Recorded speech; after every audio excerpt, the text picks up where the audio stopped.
ఈ కోడికత్తి శ్రీను విషయంలో వాళ్ళు ఎంత ఇబ్బందులు ఎదుర్కొంటున్నారు, వాళ్ళ తల్లి కానీ వాళ్ళ సోదరుడు కానీ అది కనపడతలేదా ఈ జగన్మోహన్ రెడ్డికి? మేము అది న్యాయం చేస్తాం, ఇది న్యాయం చేస్తామని చెప్తూ ఉన్నారు. ఒకటేసారి బైబుల్ సంకరం పెట్టుకొని చర్చిలకు తిరుగుతున్నారు. కానీ ఎక్కడన్నా కానీ దళితులను పట్టించుకున్నారా ఈ వైఎస్ఆర్ గవర్నమెంట్ అని మేము ప్రశ్నిస్తున్నాము.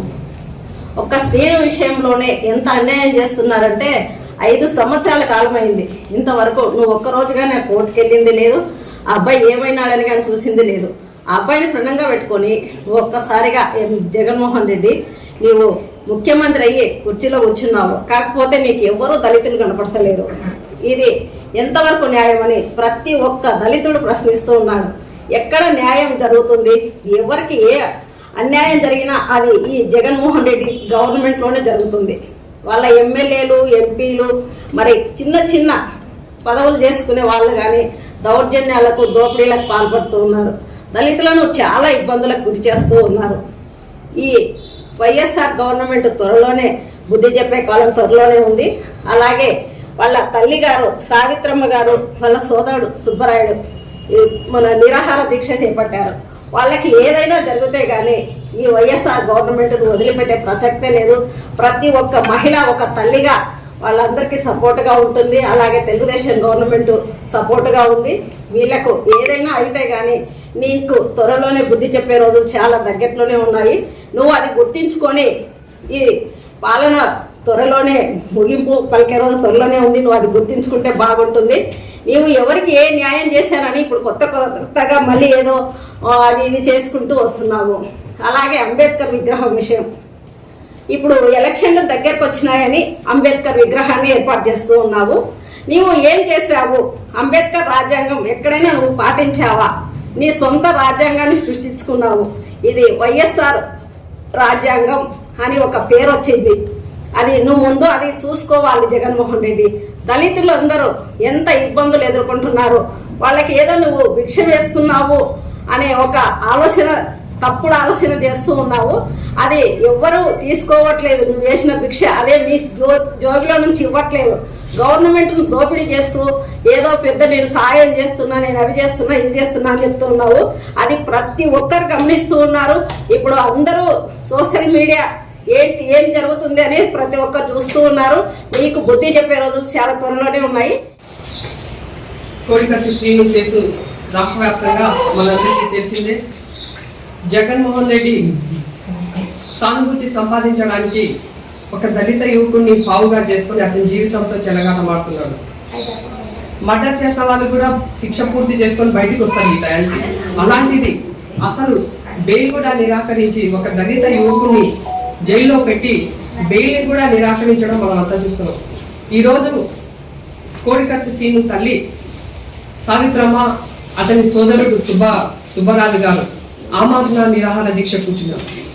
ఒక తల్లి కొడుకు 5 ఏళ్ళు నిర్ధారణ కూడా చేయకుండా కనీసం బెయిల్ ఇచ్చి బయటికి పంపకుండా ఏ విధంగా అన్యాయం చేస్తున్నారో ఆ తల్లి కన్నిటికి మేమంతా తెలుగుదేశం పార్టీ తరఫు నుంచి మద్దతు ఇస్తున్నాం.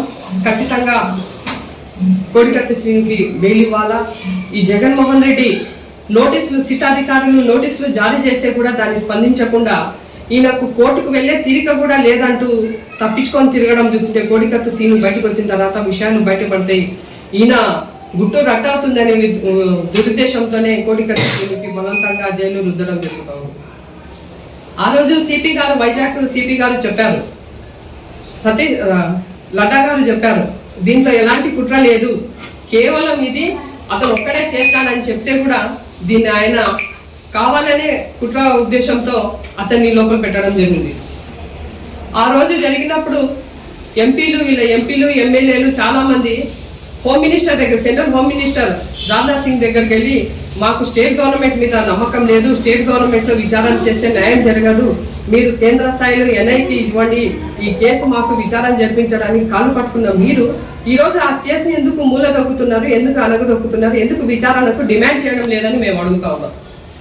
తెలుగుదేశం పార్టీలో ఉన్నప్పుడు దళితులకు ఎలాంటి గౌరవం ఉండింది, ఈ రోజు మీరు వచ్చిన తర్వాత దళిత బిడ్డ అని చెప్పి విజయమ్మ గారు బైబిల్ తీసుకొని ప్రచారం చేసినారే, మరి ఈ రోజు దళితులకు చేసే న్యాయం మీరు ఇదేనా అని అడుగుతా ఉన్నాం. ఇదే విధంగా మనం వీళ్ళ ఎమ్మెల్సీ అనంతబాబుని వీళ్ళ చూసినట్లయితే ఒక డ్రైవర్ని మర్డర్ చేసి హోమ్ డెలివరీ ఇచ్చిన ఘనత వీళ్ళ పార్టీ ఎమ్మెల్యేలది, ఎమ్మెల్సీలది, ఎంపీలది. అలాగే నాగమ్మ అనే దళిత యువతిని వీళ్ళ నియోజకవర్గంలోనే హత్య చేస్తారు. రమ్మ అనే దళిత అమ్మాయిని గుంటూరులో హత్య చేస్తారు.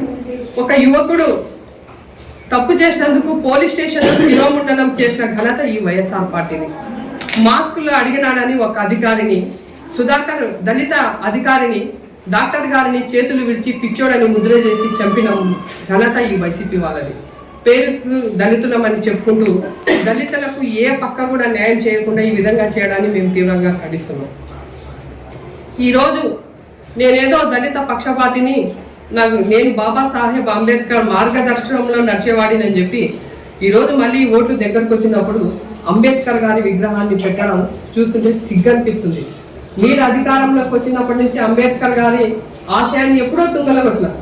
అంబేద్కర్ రాసిన రాజ్యాంగాన్ని పక్కన పెట్టి మీ తాత రాజారెడ్డి రాజ్యాంగాన్ని మీరు అమలు చేస్తున్నారు. అసలు మీకు అంబేద్కర్ విగ్రహం పెట్టే అర్హత ఉందా అని మేము అడుగుతాము. పక్క రాష్ట్రంలో అంబేద్కర్ విగ్రహం పెట్టడానికి సేమ్ 125 అడుగుల విగ్రహం పెట్టడానికి 196 కోట్లు ఖర్చు అయితే మన రాష్ట్రంలో ఇదే విగ్రహం పెట్టడానికి 404 కోట్లు ఖర్చు అయింది. మరి ఎందుకు ఖర్చు అయిందంటే మీ ఉద్దేశం విగ్రహం పెట్టడం కాదు, విగ్రహం ముసుగులో డబ్బులు దండుకోవడం, భారతీయ సిమెంట్ డిమాండ్ కల్పించడం. సిగ్గనిపిస్తుంది ఈ విధంగా చేస్తుంటే.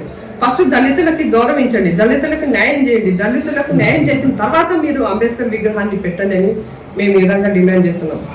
ఆమరణ నిరాహార దీక్ష కూర్చున్న ఆ తల్లికి ఏదన్నా అయితే మాత్రం ఏ సొసైటీలో ఉన్న ఏ తల్లి మిమ్మల్ని క్షమించదు. మైకు పట్టుకొని మీ బిడ్డ అని చెప్పే మీరు కోడికత్తి శ్రీను తల్లికి న్యాయం చేయాలని మేము డిమాండ్ చేస్తా ఉన్నాం.